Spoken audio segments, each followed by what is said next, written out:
بسم اللہ الرحمن الرحیم۔ آج سے 200 سال قبل لکھی جانے والی معروف طبی کتاب مخزن الادویہ میں پرانی عربی کتب سے حکیم مرزا قاضی کے حوالے سے ایک واقعہ درج ہے کہ زمانہ قدیم میں چین کا ایک شہنشاہ اپنے ایک مصاحب سے ناراض ہو گیا اور اسے دیس نکالا دے دیا۔ وہ غریب مدتوں جنگلوں، ویرانوں اور پہاڑوں میں در بدر ٹھوکریں کھاتا رہا۔ کھانے پینے کی کوئی چیز اس کے پاس باقی نہ رہی۔ ایک دن بھوک پیاس سے نڈال ہو کر وہ ایک پہاڑ کے دامن میں ہمت ہار کر گر گیا۔ کچھ دیر بعد ہوش آئی تو بھوک نے پھر تڑپا کر رکھ دیا۔ پیٹ کی آگ بجھانے کے لیے وہاں پر اگی ہوئی ایک گھاس کے پتے توڑ توڑ کر کھانا شروع کر دیے، مگر اس کی خوشی کی انتہا نہ رہی جب اس نے محسوس کیا کہ صرف اس کی بھوک کی تسکین ہی نہیں ہوئی بلکہ اس کے جسم میں نئی قوت بھی آ گئی ہے۔ کئی روز تک وہ دامن کوہ میں مقیم رہا اور اس گھاس کو بطور غذا استعمال کرتا رہا، جس سے اس کی صحت قابل رشک ہو گئی۔ وہ وہاں سے شہر لوٹ آیا اور بادشاہ کے مصاحبین سے اس عجیب و غریب گھاس کا ذکر کیا جو اس کی حیات نو کا سبب بنی۔ مصاحبین سے یہ بات بادشاہ تک پہنچی۔ اس معتوب درباری کو طلب کیا گیا اور بادشاہ اس کی قابل رشک صحت دیکھ کر حیران رہ گیا۔ شاہی طبیبوں کو اس کے ساتھ بھیجا گیا اور پہاڑوں سے وہ گھاس منگوا کر تجربہ کیا گیا تو تجربہ سے وہی فوائد ظاہر ہوئے جو اس مصاحب نے بیان کیے تھے۔ چنانچہ اس وقت سے اس گھاس کا استعمال شروع ہوا اور عرصے دراز تک بطور ٹانک شاہی خاندان اور امرائے حکومت تک محدود رہی۔ پھر عام لوگ بھی اسے استعمال کرنے لگے۔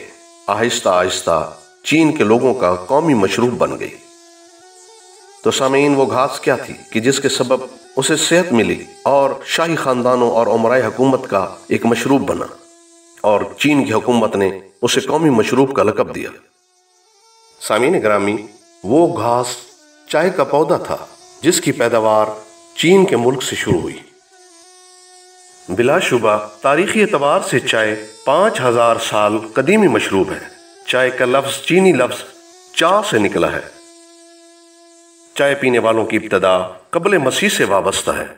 بمطابق تاریخ 2737 سال قبل مسیح میں چین کے شہنشاہ شین شانگ کے عہد میں چائے پینے کی ابتدا ہوئی۔